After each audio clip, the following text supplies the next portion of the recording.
Welcome to day 4 of our One Health, One Future conference. Today's topics include food safety, security, and sovereignty. Very interdependent topics, and we're very fortunate to have Carolina Behe as our keynote speaker. Carolina is the Indigenous Knowledge Science Advisor for the Inuit Circumpolar Council in Alaska. She works within a diverse range of topics including food security, biodiversity, and policy. Much of ICC's work within these international forays are focused on ensuring an Inuit perspective and interest are at the table when discussions are being made.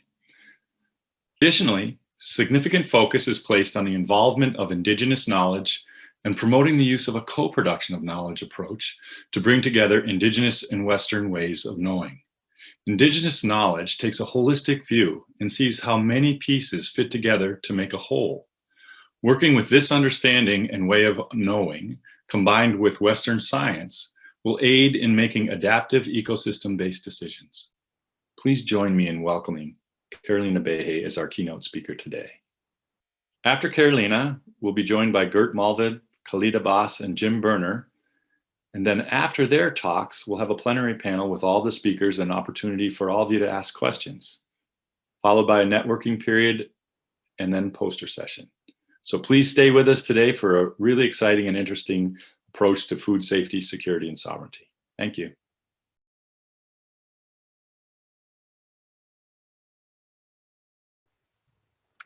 Hello, my name is Carolina Behe. I'm the Indigenous Knowledge and Science Advisor for the Inuit Circumpolar Council and work out of the Alaska office. Thank you to the University of Alaska in Fairbanks for welcoming us to share a little bit about food security and food sovereignty and how this relates to a holistic approach. We ask that any information, concepts, or points that you're interested in sharing from this presentation, that you first talk to us, recognizing that all of the information shared here today comes directly from Indigenous knowledge and Inuit authors to multiple reports. The Inuit Circumpolar Council was formed in 1977 when Eben Hobson Sr. from Utqiagvik, Alaska brought Inuit together. His vision was to unite all Inuit across imposed borders to address common concerns with a common voice. Today, ICC advocates on behalf of 180,000 Inuit across Chukotka, Alaska, Canada, and Greenland. This is Inuit Nunat, Inuit homelands. ICC holds a General Assembly every 4 years at which Inuit delegates from across the circumpolar region elect a new chair and an executive council, develop policies and adopt resolutions that will guide the activities of the organization for the coming term. The General Assembly is the heart of the organization, providing an opportunity for sharing information, discussing common concerns, debating issues, and strengthening the bonds between all Inuit. In 2018, the Utqiagvik Declaration was agreed upon. The declaration contains 10 sections and 58 clauses. You see here much of what's included in that declaration. We engage in topics such as food security, sustainability, and biodiversity through Indigenous knowledge, science, and policy. ICC holds Consultative 2 status at the United Nations and is one of 6 permanent participants at the Arctic Council. Most of our work is done internationally, but for our office, it is extremely important that this work is directed from a community level through our member organizations. So we're very fortunate to often have joint projects working directly with communities. Within Alaska, these are the 4 regions that we advocate on behalf of. These are the homelands of the Inupiat, St. Lawrence Island Yupik, and Chupik peoples. Collectively, we refer to as Inuit within our work internationally. Our discussions begin today with the work done by Inuit within these 4 regions that resulted in the developing of a definition for food security, the food security conceptual framework, and aids in explaining what it means to apply a food security lens. This work was then built upon through a project focused on food sovereignty and self-governance, and is put forward by contributing authors from across Alaska and the Nunavut settlement region of Canada. What we share today emphasizes a holistic understanding and the importance of looking at all of the pieces collectively the importance of Indigenous community-driven work, research, decision-making, true collaborative partnerships, co-production of knowledge, and the importance of having Indigenous leadership and knowledge to have a holistic approach.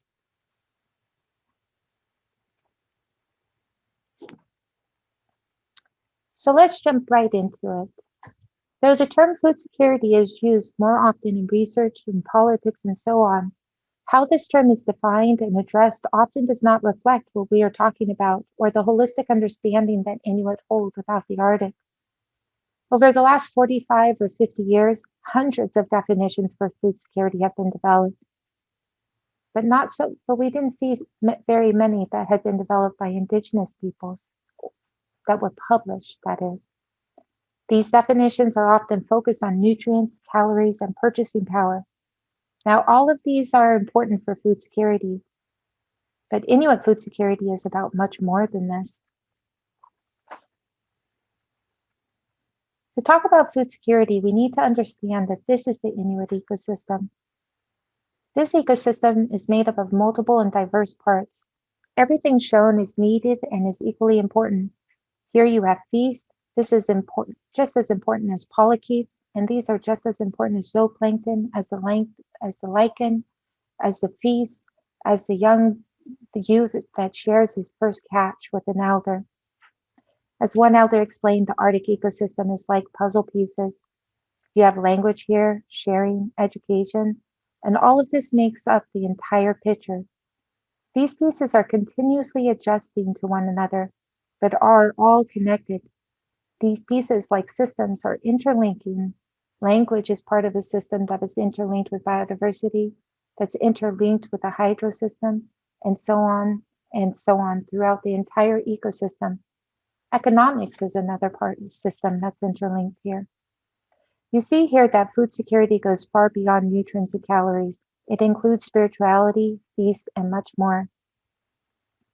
A challenge arises when some come and look at only one piece of the puzzle. Say they're just going to look at these berries, or they're only going to look at this beluga.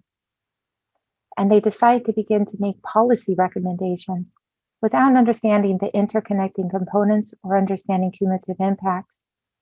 To make decisions in this ecosystem, it is important to understand and pay attention to relationships. It is important to understand that the health of the hunter depends on the health of the whale, but the health of the whale also depends on the health of the hunter. This is a healthy ecosystem. This is what food security is. Through this work, Inuit in Alaska have written the food security definition. This definition is long because food security or food is that important. It describes all of life. So let's take the time to read through it. Food security is the natural right of all Inuit to be part of the ecosystem, to access food, to caretake, protect, and respect all of life, land, water, and air. It allows for all Inuit to obtain, process, store, and consume sufficient amounts of healthy and nutritious preferred food. Foods that are physically and spiritually craved and needed from the land, air, and water, which provide for their families and future generations through the practice of Inuit customs and spirituality, languages, knowledge, policies, management practices, and self-governance. It includes the responsibility and ability to pass on knowledge to younger generations, the taste of traditional foods rooted in place and season, knowledge of how to safely obtain and prepare traditional foods for medicinal use, clothing, housing, nutrients, and overall, how to be within one's environment. Food security includes the recognition that food is a lifeline and a connection between the past and today's self and cultural identity. Inuit food security is characterized by environmental health and is made up of 6 interconnecting dimensions. And we'll get to that in just a moment. This definition holds the understanding that without food sovereignty, food security will not exist.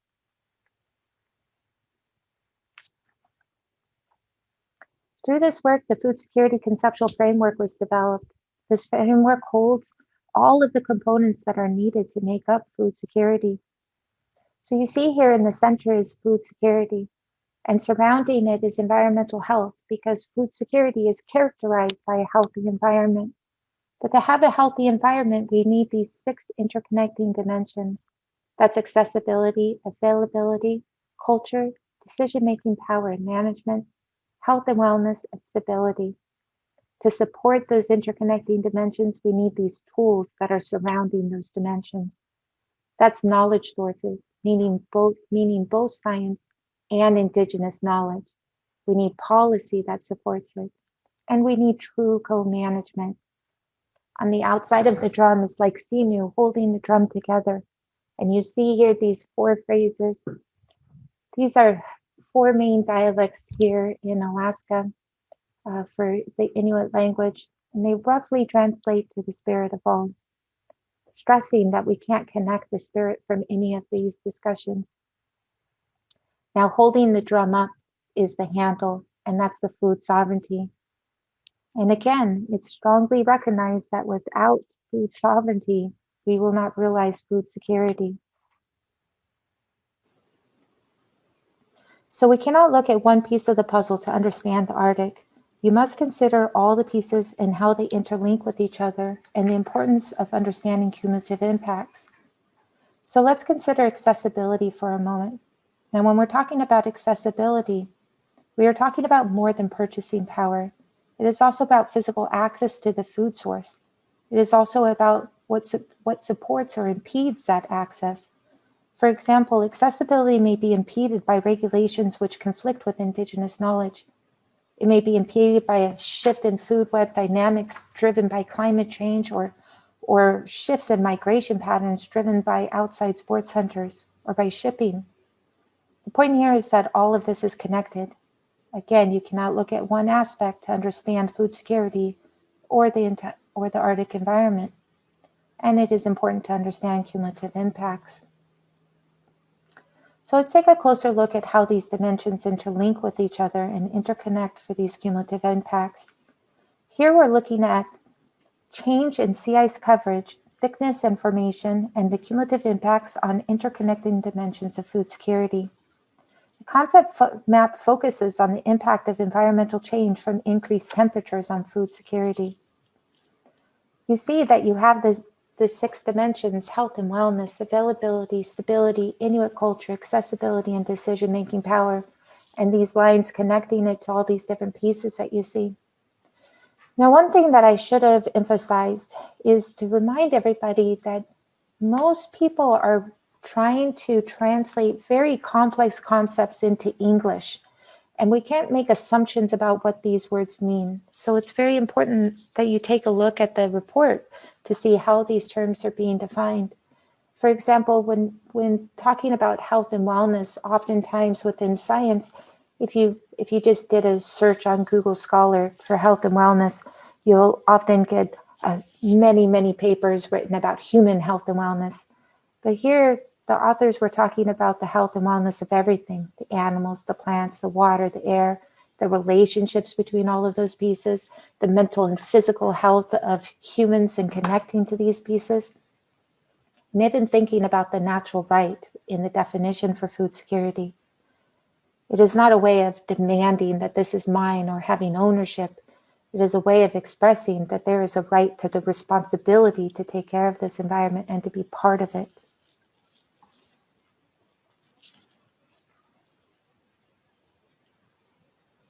Some may recognize some of this as a One Health approach or an ecosystem perspective. However, this concept goes beyond that. For example, this concept map begins to break down a little bit to show how the dimensions are interlinked again. But for this one, we can talk about it in terms of a story a little bit. If you think about going out and hunting for a walrus, you have to really think about sea ice thickness and movement, have to think about the safety of your crew, how much gas or fuel you have, the movement of the walrus, the movement of the water, of the air, even salt. And you have to think about the content, the blubber of the walrus, the color of the tusk, the taste of the meat, the taste of the blubber, the contents of the stomach of the walrus, because that's very good and nutritious food for us, for people also. But you also have to consider the young boy going out year after year, learning his relationship, learning how to be part of this environment. and the first time that the walrus gives himself to that young hunter, and the young hunter brings his catch and gives his catch to an elder, becoming a provider as opposed to being provided for. This is a point of strong individual and cultural identity. And here we see that there's multiple variables that have to be considered. Here we see that there is an interlinking between culture, biotic and abiotic pieces, however you want to call them, whether you're using scientific terms or speaking in your own language, all of these pieces are connected and have to be considered collectively.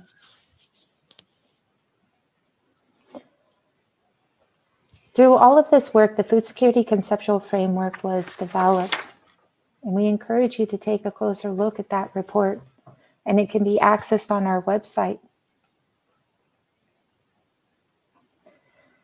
Now, within Alaska, it was voiced loudly that the greatest threat to food security is the lack of decision-making power and management, and really linked back to many of the authors feeling that true co-management doesn't exist here.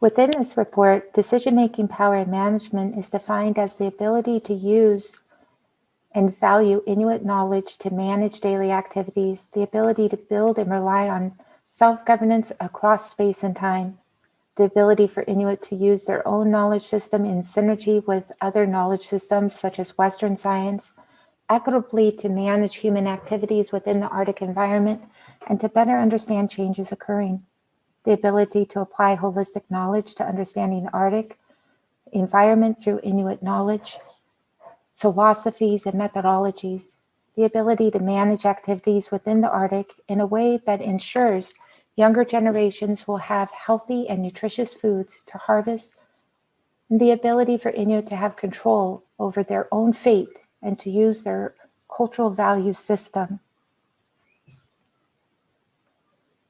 As many of the authors of this work stressed, if even one piece is weak or missing within the drum, food security will not be there. This all directly relates to the handle of the drum. The drummer holds the drum by the handle, and the handle holds up the drum. This is the conceptual framework. The handle is, in the food conceptual framework, the handle is food sovereignty. And remember that without food sovereignty, we will not have food security. For this reason, one of the recommendations of the Food Security Report is to look at the management structures applied in other Inuit countries to see what we could learn from them and what is being applied there. So today we focus our work on food sovereignty. And this has led to a project that is finishing up this year, and a report that was released late last year on Inuit food sovereignty and self-governance. The report provides a strong connection between food sovereignty and all these pieces, from language to biodiversity to human rights to international law to climate change to monitoring to self-determination to all overall collective ecosystem health and much more. Through this project, we have looked at management and co-management structures within Alaska and the Nunavut settlement region of Canada to understand how those governing frameworks support or need to be modified to achieve Inuit food sovereignty. In this work, food sovereignty is defined as the right of Inuit to define their own hunting, gathering, fishing, land, and water policies, the right to define what is sustainable, socially, economically, and culturally appropriate to maintain ecological health, and the right to determine ecological and culturally sustainable practices for the distribution of foods, the right to define their own food systems and to maintain identified practices for obtaining, processing, storing, and consuming traditional foods. We have worked with our partners to facilitate multiple focus groups, workshops, and conduct individual interviews. And actually, all of this work is built off of a co-production of knowledge approach, and the entire project process methodologies were all developed with our partners. Our partners included the Eskimo Walrus Commission, the Fisheries Joint Management Committee, the Kuskokwim River Intertribal Fish Commission, the Inuvialuit Game Council, the Association of Village Council Presidents, and has been advised by our office in Canada. We have held 4 focus groups meetings within the Inuvialuit settlement region and 4 in Alaska. Additionally, we had collective meetings in Alaska where participants from our partners or identified by our partners came together for face-to-face discussions. During these meetings, participants continuously stressed the need for youth involvement and that Inuit have their own rules, policies, and practices. With this in mind, we facilitated an additional meeting, the Youth Elders, Active Hunters, and Gatherers meeting. The meeting brought together about 50 Inuit from across Alaska and the Inuvialuit settlement region. We are working on a separate booklet for that report and hope to share all of it with you in the future. But for summaries of the individual workshop reports, you can access those on our website. Now, for the Food Sovereignty and Self-Governance Technical Report that was just released, it's a very important Inuit-led report that provides transformative recommendations. It talks about barriers, key findings. It also talks about important Inuit perspectives on international instruments such as free, prior, and informed consent, Inuit values, management practices, and much more. The recommendations are listed under 8 common themes. Please take a close look at these in the report. Under each of these themes are calls to action, recommendations, some of them may sound familiar, as Inuit have shared this guidance for some time now. But if applied, these calls to actions would transform the way the world addresses management, food security, food sovereignty, and overall the health of the entire Arctic.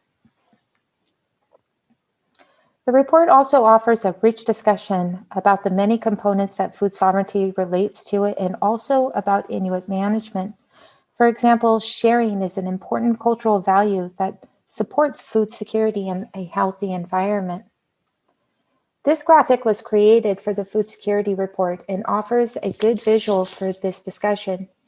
Here we look at sharing systems, increase in temperature, and change in seasons. Take a close look at the graphic in the report. The point here is that food sovereignty is also connected by deeply rooted values such as sharing.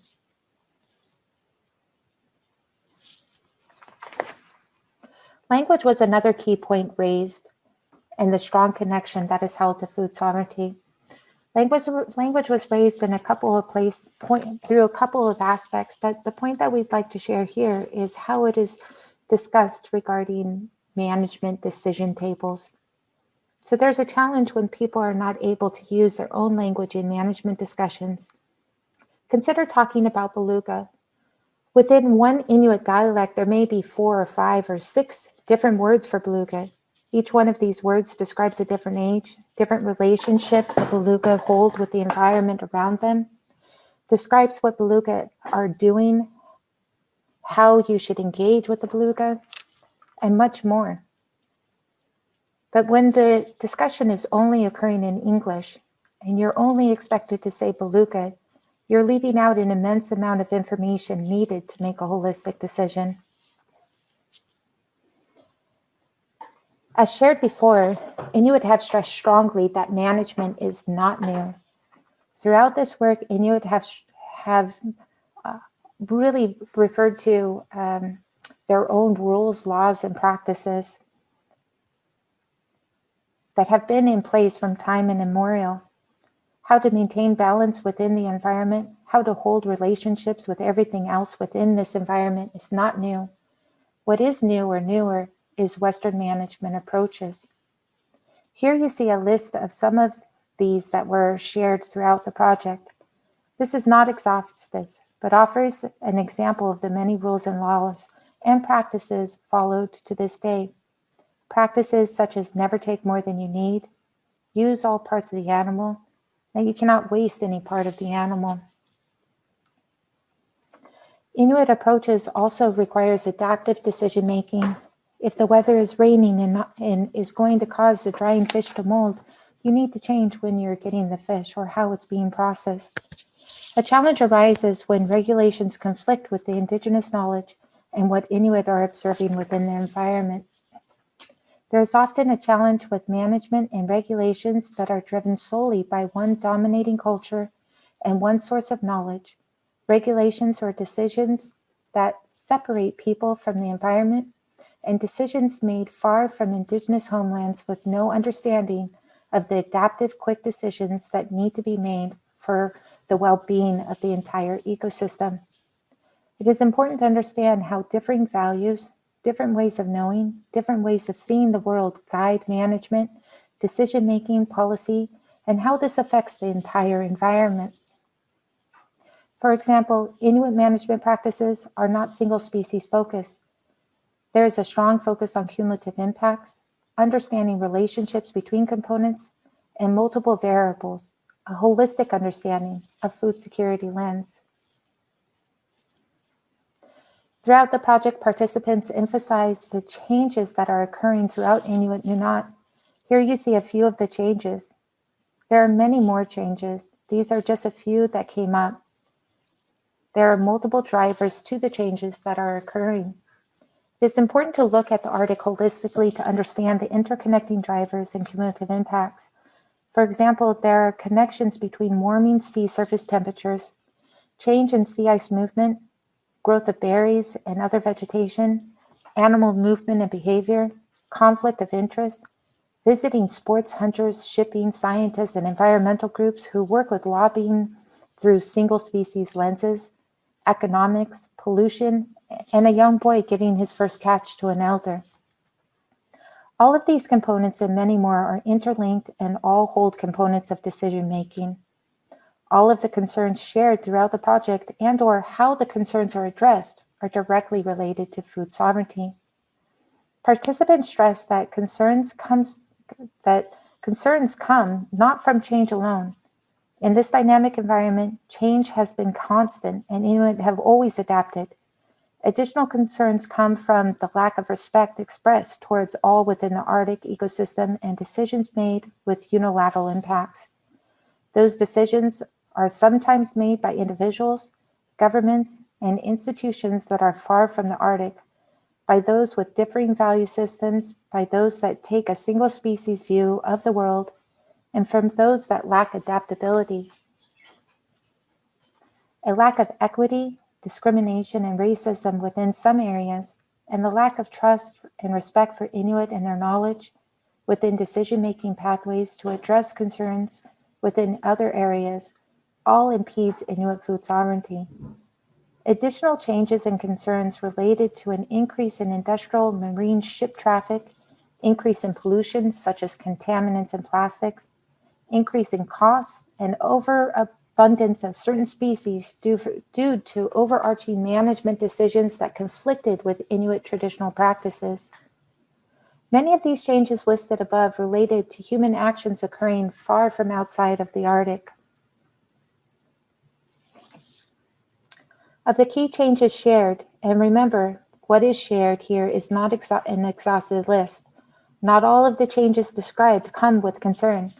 For example, when a new whale species gives itself to a hunter, traveling near a community, there is an opportunity to provide for the community.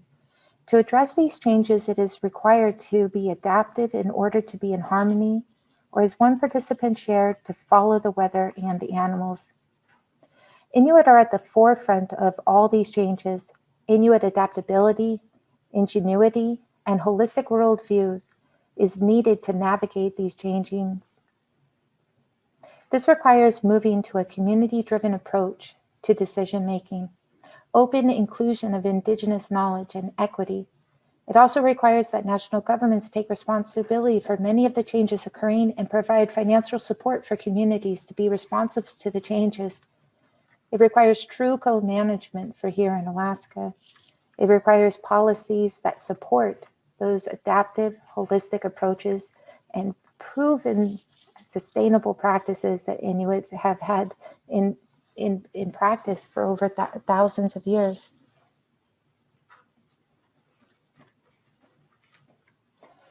Now, we really hope that this gives you a snapshot about the reports and about especially the Food Sovereignty and Self-Governance report, and we strongly encourage you to take a look at it. This report will be of use to multiple audiences and internally also. For example, the recommendations will be used to aid in the work being done under the Food Sovereignty Initiative, also being facilitated by our office here in Alaska, and led by a steering committee of Inuit leaders from throughout the 4 regions in Alaska. The Alaskan Inuit Food Sovereignty Initiative is working to unify Alaskan Inuit through initiatives, initiating a collective movement toward food sovereignty by developing an Alaska Inuit Food Sovereignty Management Action Plan that addresses traditional resource management practices. The report will also be useful to federal and state agencies, to international forums such as the Convention on Biological Diversity, to those within research, to decision-making and policymakers, to those interested in a One Health approach even, to aid in understanding the connections between Inuit food sovereignty and climate change, between food sovereignty and biodiversity, between food sovereignty and Inuit self-determination, between food and sovereignty, and ecosystem health. The work shared in this presentation is from Indigenous knowledge, from Inuit approaches, and shares a holistic approach from the contributing authors involved in this work. While we appreciate that some may see some similarities to a One Health approach, and there are many similarities, what we have shared is more complex and is rooted in centuries, thousands of years of practice. It is important to remember that the concept of a One Health approach builds upon Indigenous approaches. To further this approach along, to further develop a One Health approach, it is very important to continue to look to Indigenous peoples for leadership and to continue to learn from these holistic approaches. This requires true co-production of knowledge, true partnerships. It requires really looking again to that leadership. As the elder said, we follow the animals, we follow the weather, we don't try to control them. These practices need to be at the forefront of discussions. Overall, much more work needs to occur to recognize and support Inuit food sovereignty, remembering that food security conceptual framework, the drum building and supporting Inuit food sovereignty, supports the health of the entire ecosystem. Remember that the health of the walrus depends on the hunter, just as the health of the hunter depends on the walrus.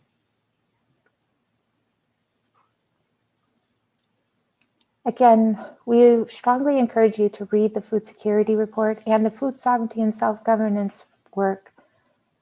All of the work can be accessed on the ICC Alaska webpage, or you can contact me directly.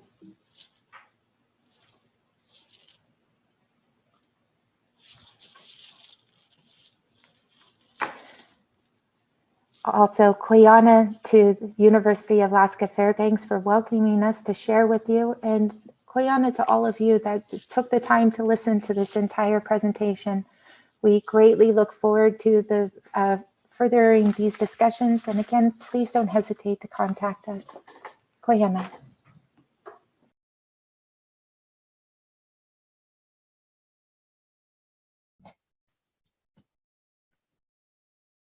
Hello, everyone. Thank you for the organizers to invite me to this One Health, One Future Conference 2021. My item is food, culture, and change in environment. A little bit about myself. As you can see on the picture, my family, we are living together in Greenland and in all Arctic area and maybe all over the world. The family is so essential for the health and well-being. On the other picture, you can see 2 buildings. A building, the black one, is a building which Greenland Center of Health Research are working. And the building behind is the Institute of Natural Resources, where I'm chair of that institute. It's a collaboration between the Natural Resources Institute and the University of Greenland in the camp. You are looking at the picture, which is sited in Nuuk, where I've been a medical doctor since 1986. Living and working in the country, you will, of course, have the opportunity to be involved in many things, as I am in the Ethics Committee for Health Research in Greenland, Arctic Thematic Network on Health and Well-being, member of ICC's Circumpolar Inuit Health Committee, sitting in a Lancet Commission on Arctic Health, sitting in Greenland Research Council. This is the background for my presentation today.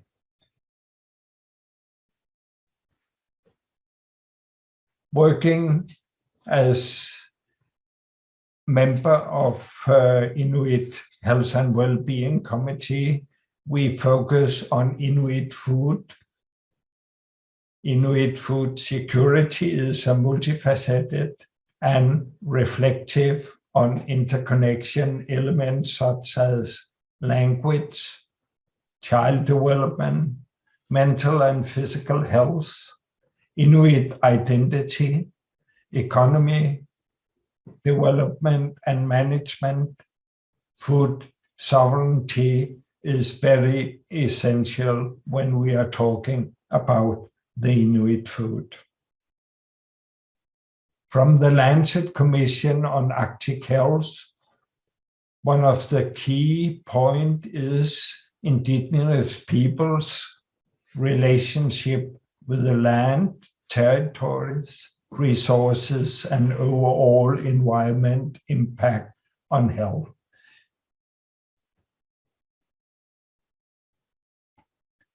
Collecting food, preparing and eating together in the family. This is moving circumpolar health and well-being forward. All the picture you show is picture from my daily life together with my family, and you will see more pictures during this presentation. Capacity building are moving health and well-being forward. About research, it's important for us to build up capacity about research, to have our own research capacity, to ask the question where it is important for our health and well-being in Greenland that the research is focusing on that. Education in all levels, up to the professors, etc., is important for the capacity building in our area. And here, collaboration between other countries, especially the other Arctic countries, is very important. But first of all, we have to take our own responsibility for our health and well-being, for our education, for our research. Self-government, as we have it here in Greenland, is not something which is given. There have been a lot of work to come to that point, and that move the health and well-being forward. We are now recognizing that the people of Greenland is a peoples according to international law with the right of self-determination.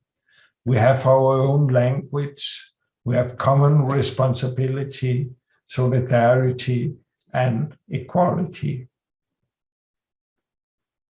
About our food and food policy, it must be possible for all the people in Greenland to choose a healthy, balanced diet consisting of safe food, of which as many as possible is produced in this country by our own raw material obtained in a sustainable way. Here you can see my wife, and a lot of story can be telling about catching the red fish and whatever we are catching and finding in our nature.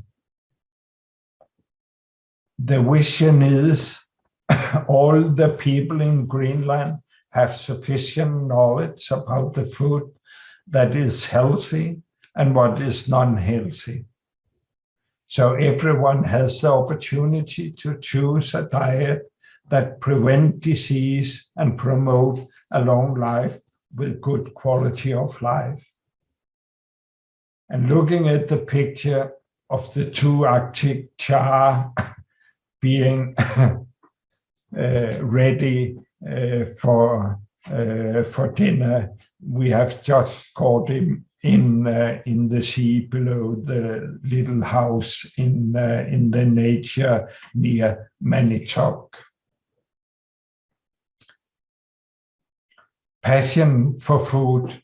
We have created a network that creates sustainable added value in Greenland. In this network, we have all the people who have passion for food in our society: the big trawler company, the hunter, the restaurant, the food retail, the kitchen for elders, and childcare, and all which have a passion for food is a part of this Arctic food cluster.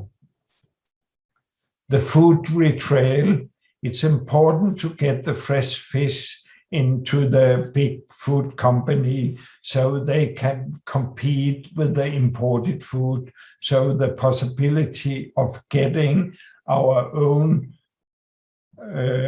fish and food from our own area instead of all the imported food. To eat the fish, when you bring your children out in the nature and they are a part of the catch and they are a part when they come home in the kitchen preparing the food, and it's made in a way and with a taste which is good for children, then you can have the children enjoy the eating together in the family. And pictures are telling much more than words, but there could be a lot of words through these pictures. The family perspective is so important. The family has always been the basis for childhood. It is necessary to maintain the family perspective in a community in transition. Eat local country food and follow the season. It is a possibility in our area to be better to do that instead of just going down to the store and buy imported food. Collecting food, preparing and eating together in the family. Eat often fish. And here you can see on the picture, there's a lot of work for all in the family, both the adult, the young ones. So food and preparing is a family thing. Drink the fresh water. We have so good fresh water out in the nature, but we also have to see that the change in the environment with the melting ice brings river and other things in new direction, and maybe not easy in the future to get the fresh water as we have it today. So the change in the environment, we have to have an eye on that. And with the last picture and the last word, harmony with nature, soul and body united, family values, food and culture, and especially the picture where the skin from the fish, the Arctic char, are being small lamps. And when you light the lamps back in your home, you will feel in harmony with the nature. You will feel soul and body united. Thank you for listening, and I'm looking forward to the future discussion in this conference. Thank you.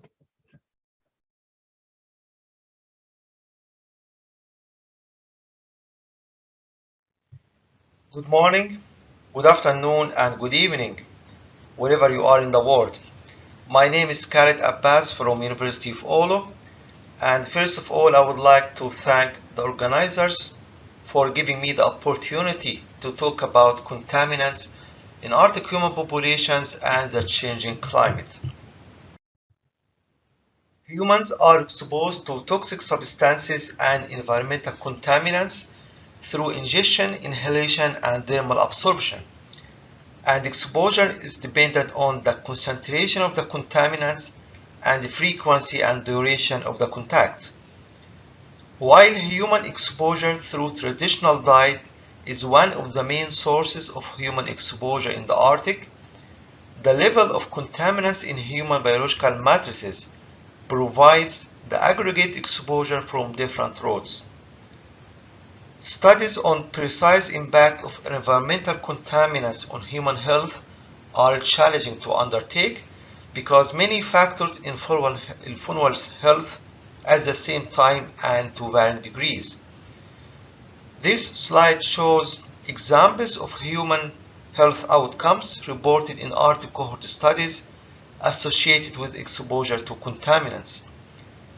Several cohort studies have established the connection between exposure to environmental contaminants and health defects on humans, including cardiovascular, endocrine, and immune system effects, but also associated with health effects on nervous, reproductive, and skeletal system effects. Not only human but also Arctic wildlife and fish. Legacy chemicals and mercury continue to pose a significant concern for Arctic biota. Contaminants-mediated biological effects reported on Arctic wildlife and fish, such as hormone level disruption and DNA damage, among others. Temporal trends of contaminants in Arctic human populations. Trend data is valuable to assess the stability of contaminants in ecosystems and provide a first warning when potentially harmful contaminants may be elevating in the ecosystem. In addition, trend data are also valuable to examine the impact of regulations to limit the input of contaminants to the environment. Trend data provide a firm basis for future levels of contaminants in Arctic human populations under climate and environmental changes. This figure shows trends of POPs in children's blood. There are only a few trend studies measured from the same children available. POPs concentration are decreasing among children from the Nunavik Child Development Study and Faroe Island Cohort 1 and 3.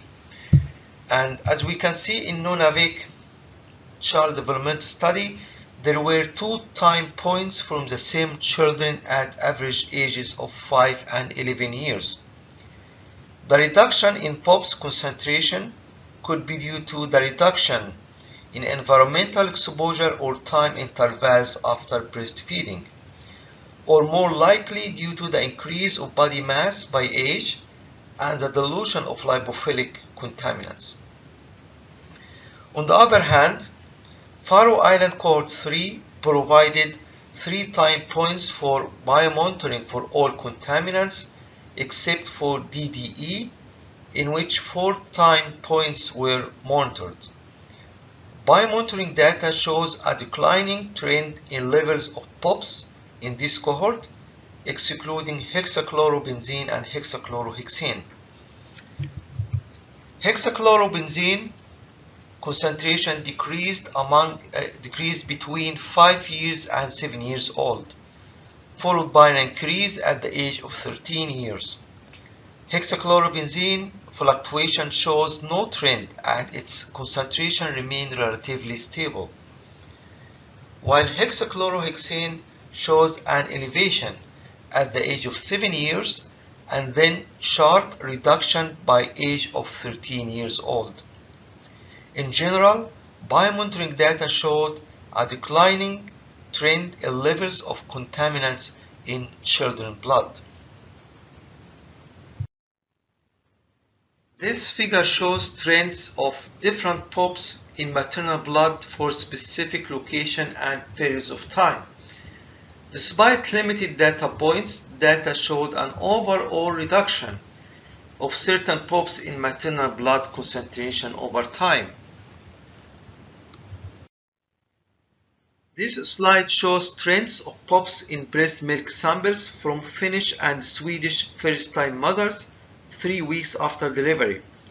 Data showed a constant decline in trends for most contaminants except for BBDE153. BBDE153 showed fluctuated patterns with the highest concentration detected in 2006. More biomonitoring data points are needed to investigate the unclear patterns of BBDE153. POPs levels declined in Finnish mothers from 3 different locations, including southern, central, and northern Finland, even though BCB153 remained stable during 2005 and 2010. This figure shows trends of perforated compounds from different cohorts and different human biological matrices. Despite limited data points, the concentration of perforated compounds in opaque maternal blood showed increasing trends for BFOA, BFNA, and BFOS over the time. The increasing trend was also reported from maternal blood collected 3 weeks after delivery from nursing Swedish first-time mothers for perfluorohexane sulfuric acid, BFDA, while BFOA and BFOS decreased over the time period. This figure also shows trends of perforated compound in serum samples from northern Norway men. Perfluorohexane sulfuric acid, BFOA, and BFOS concentrations increased from 1979 to 2001 and decreased from 2001 to 2007.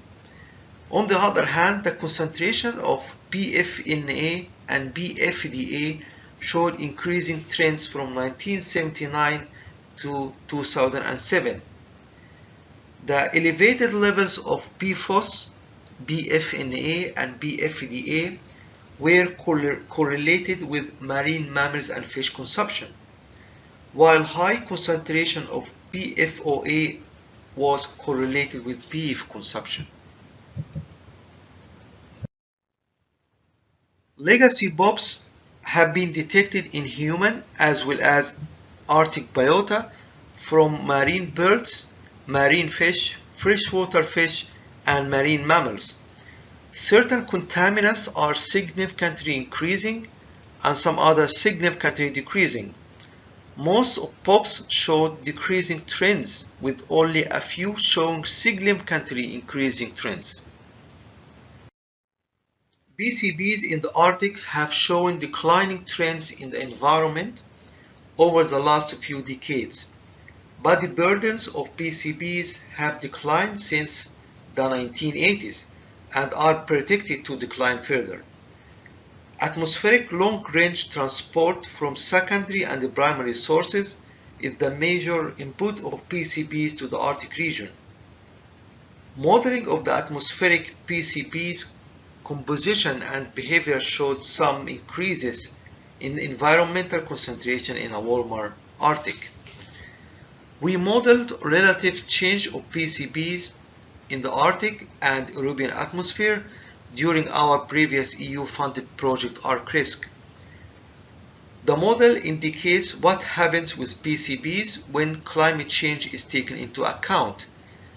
PCB concentrations will show a relative increase in the Arctic Ocean and atmosphere, mostly due to the climate change impact on temperature. This in turn will influence biological exposure and uptake of PCBs. Permafrost stores a globally significant amount of mercury.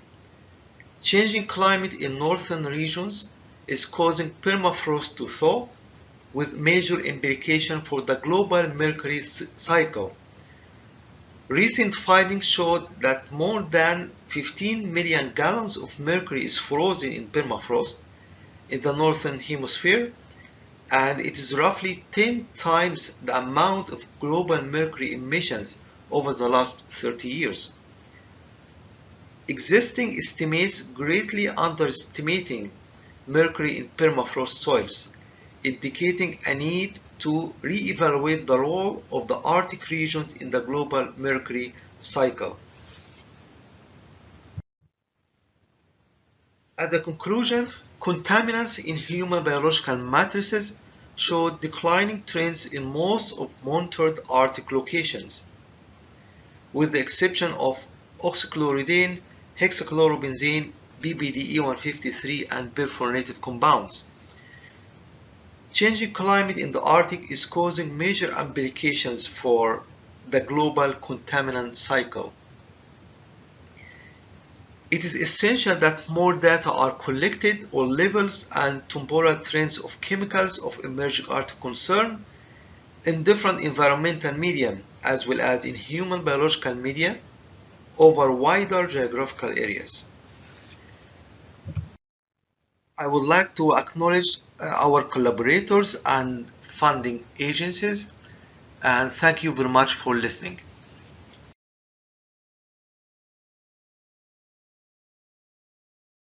Good morning from the western state of Nevada. It is morning here, nice morning, and my name is Jim Berner. I'm retired from the Alaska Native Tribal Health Consortium, where I worked for more than 40 years, and my interest in environmental contaminants started because of my job in pediatrics and environmental health, and the appearance, for the first time, those of us in Alaska were aware of it, of the very first Arctic Monitoring and Assessment Human Health Report back in 1998. So this morning, what I'd like to talk about is the perspective from the years of work with environmental contaminants as part of the issue of food security and human health of the Alaska Native population. And this will be an Arctic perspective on the health effects of contaminants, biomonitoring, and the interaction of climate, contaminants, and human health. So next slide. Surveillance and biomonitoring are at the heart of being able to keep up with environmental threats to human health anywhere, not just in the Arctic. But surveillance, from our perspective, is the ongoing systematic collection, analysis, interpretation of any sort of human health data. And it doesn't have to be human health, but that's what we're going to be talking about, and the interpretation of the data over time. Biomonitoring is a systematic collection of usually biologic materials from humans or biota, although it can be other kinds of data. Next slide.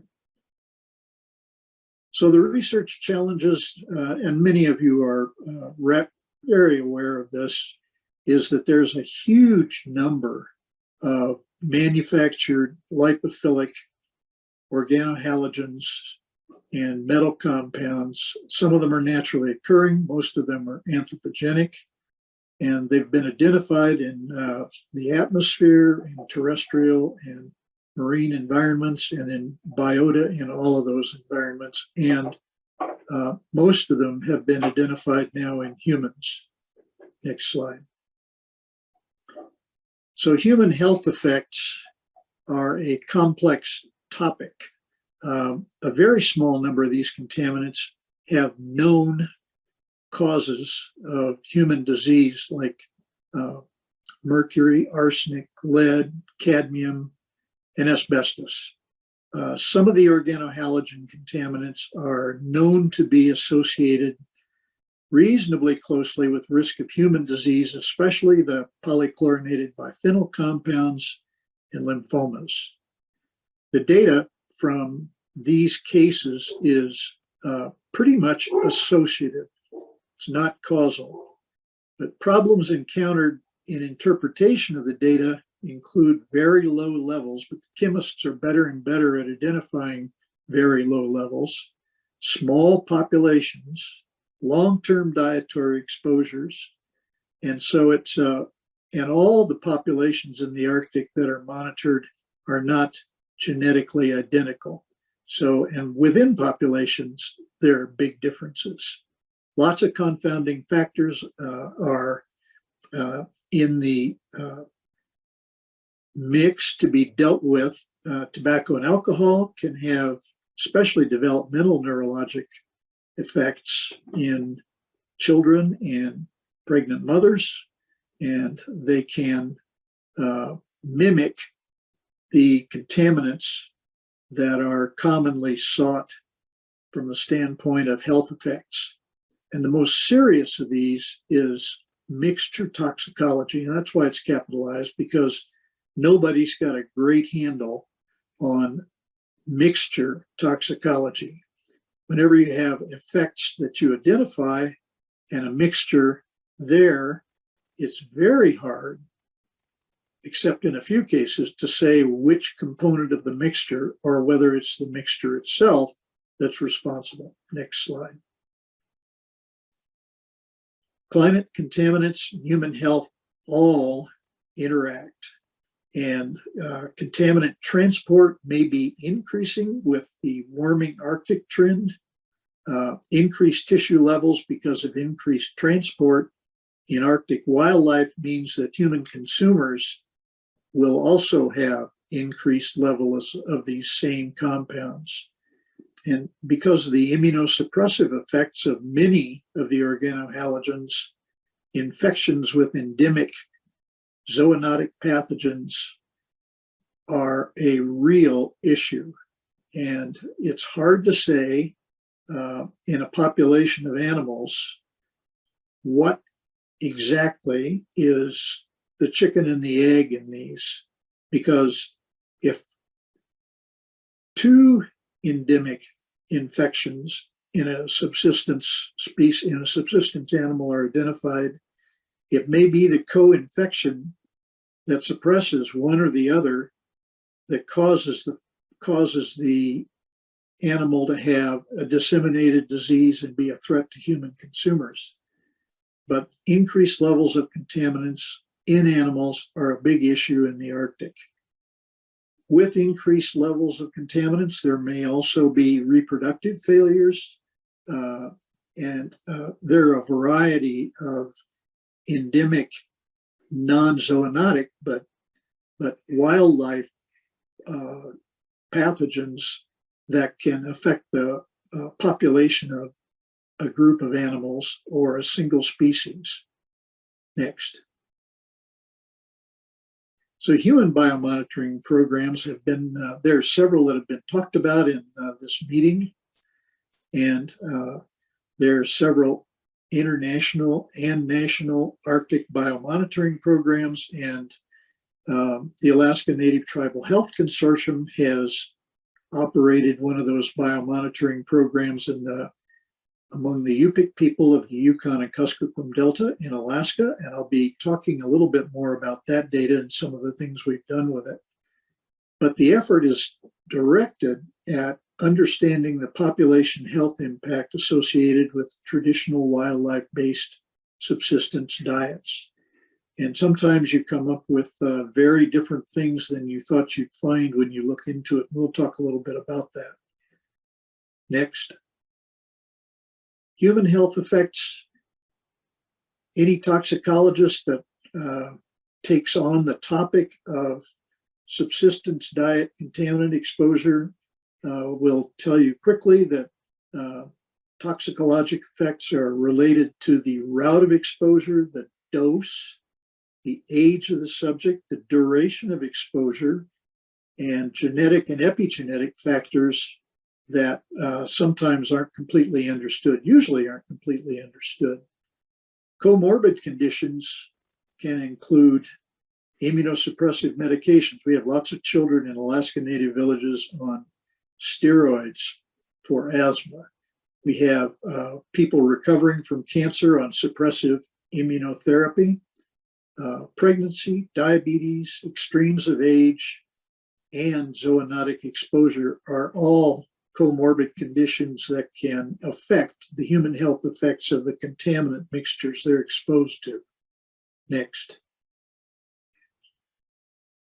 This is a quick picture of the Arctic and all the monitoring programs that are going on there. I'm not going to go through it in detail. That orange blob in the upper part of the picture is the Yukon Kuskokwim Delta, where the Alaska Native Tribal Health Consortium operated the Maternal Organics Monitoring Program, which we use for an acronym as MOM. And we'll go over a little bit of the MOM data here in a minute. Next. So this is older data from two of the first three monitored cohorts of prenatal patients in the Yupik population of the Yukon and Kuskokwim Delta. And they are being compared there with the populations you see below the graphs there. Alaska Native Yupiks are on the far right. And you can see if you compare the heights of the colored bars, don't worry too much about the compounds they represent. But Iceland, Norway, Sweden all have blue and red bars about the same as Yupik Alaska Natives. Whereas Russians in the Kola Peninsula and Greenland Inuit from Eastern Arctic, Quebec and Greenland are all a fair amount higher. Next. This is a busy slide, but the key piece of this is the correlation between all the organohalogens represented in the vertical column on the left and the same compounds across the top are very tight, except for the top column on the left, which says PBDE 47. That's a polybrominated flame retardant that's very common. And you can see that no organohalogen in the other columns is related to it. All the others have a tight correlation, which tells you that the subsistence food is not the vehicle of exposure for PBD 47 in Alaska Native Yupik women. It is for all the rest, but it isn't for that. And it turns out that the levels of PBDE 47 in Alaska Natives are the highest of any of the maternal organic monitoring programs in the Arctic. But they are in the 50th percentile for US women of childbearing age range. So the entire US population is exposed to more polybrominated flame retardants than anywhere else in the world. Next. The practical application of data like this, human health and biomonitoring data, is that you find things that are useful from a day-to-day standpoint in population health of the people you monitor. The first bullet point there is that respiratory syncytial virus infections in Alaska Native infants are highly correlated negatively with breastfeeding. So if you breastfeed, the odds of an RSV infection in your baby goes way down. Even, and this is in the Yukon Kuskokwim Delta, even though there's some exposure to contaminants in the breast milk picked up by the women in their subsistence diets. So it far outweighs the value of breastfeeding compared to any risk of contaminant exposure to the babies from breastfeeding. The second bullet there talks about the observation that more and more infants starting in the early 90s were identified with vitamin D deficiency. And it's one of those things that when I moved to Alaska in 1974, I didn't see at all. But it became something that we had to look for, and we saw more and more. And so the other thing that happened at the same time was rising incidence of dental caries in infancy and early childhood in Alaska Natives. And that was a change from the data earlier in the late 1900s, from 1960 on. So a rising incidence of type 2 diabetes, which is true in the Alaska population as well as the Native population. It's one of those things that was also noted in Alaska Natives, where it had been almost unknown. In the last 3 decades of the 20th century, we noticed a big incidence that's leveled off, but it's still high. Next. So we began to look at the data we had available to us, and this is a look at hemoglobin A1C levels, vitamin D levels, blood mercury, and the isotopes, the stable isotopes of nitrogen that are found in marine foods.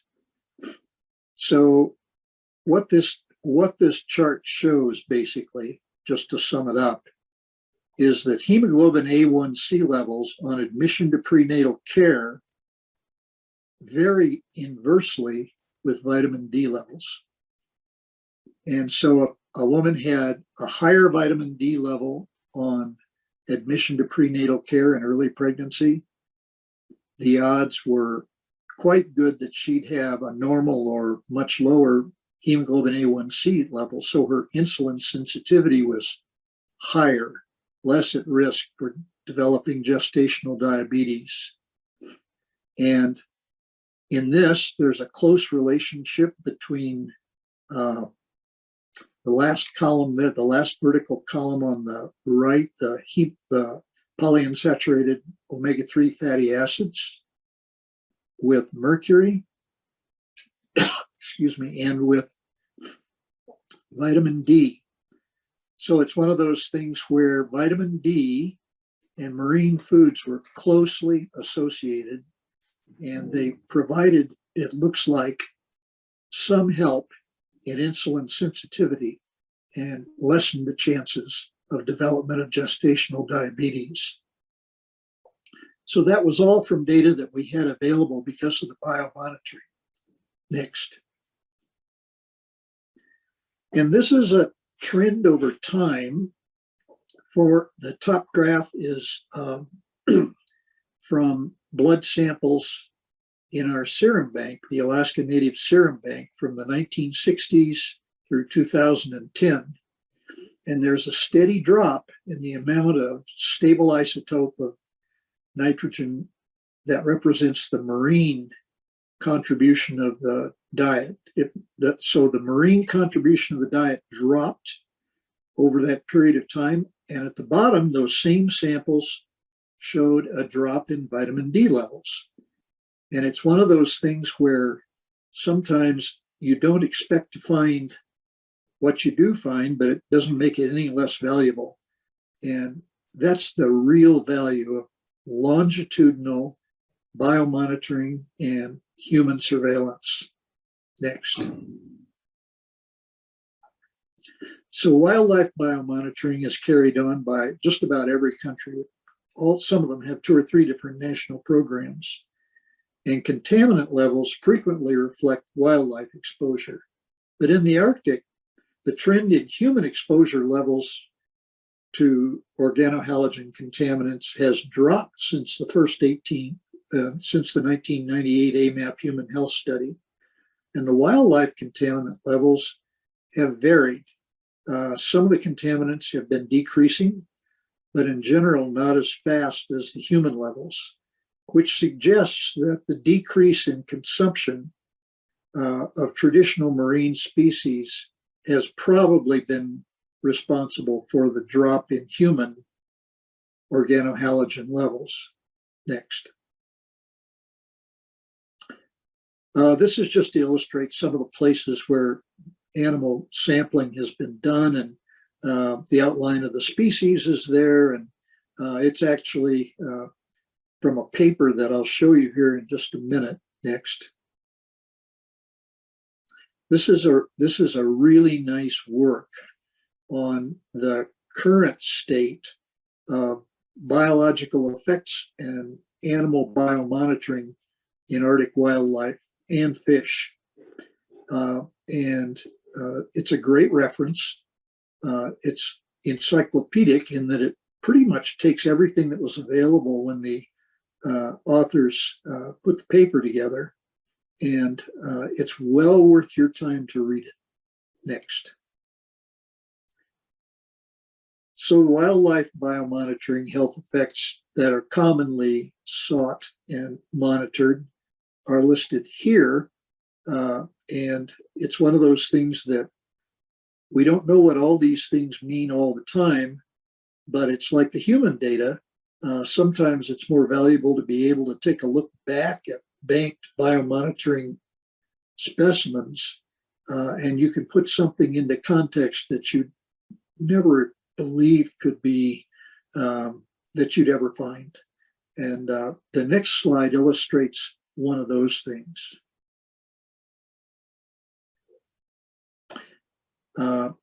This is hard to read, so I recommend that you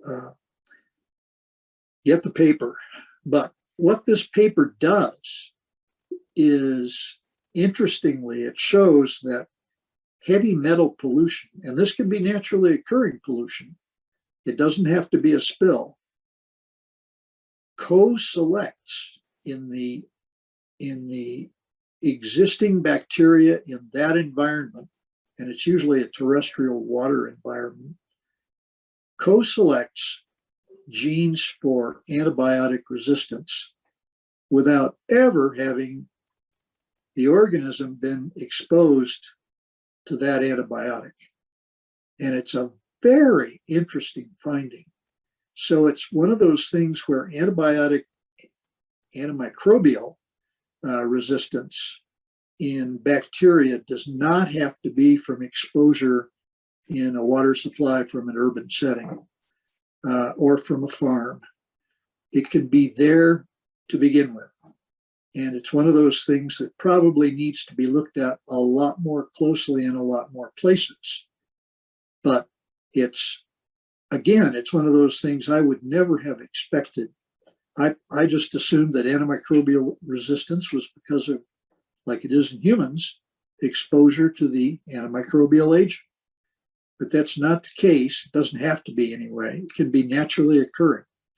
And it's too complex a topic to take up in this talk, but once you know it's there, there's a growing literature on this, and anyone interested in this topic is, it'll be an eye-opening experience to see what's being written about and discovered at this point. Next. So the data we get from community biomonitoring, both human and wildlife, is most useful for creation of community-specific adaptation plans, which will allow residents to reduce their exposure to a subset of compounds, and also to reduce the exposure in a set of vulnerable residents, which includes people who are pregnant, infants, elders, immunosuppressed residents who are on medications, and those with chronic diseases like diabetes. And really, that's what in Alaska, the main push is, that we emphasize that the traditional diet has a lot of positive health effects, and monitoring that can give you information about more things than just the intake of calories. It's one of those things that can enable you to keep, for instance, certain traditional food preparation methods available for the majority of the population that's not particularly susceptible to a zoonotic pathogen.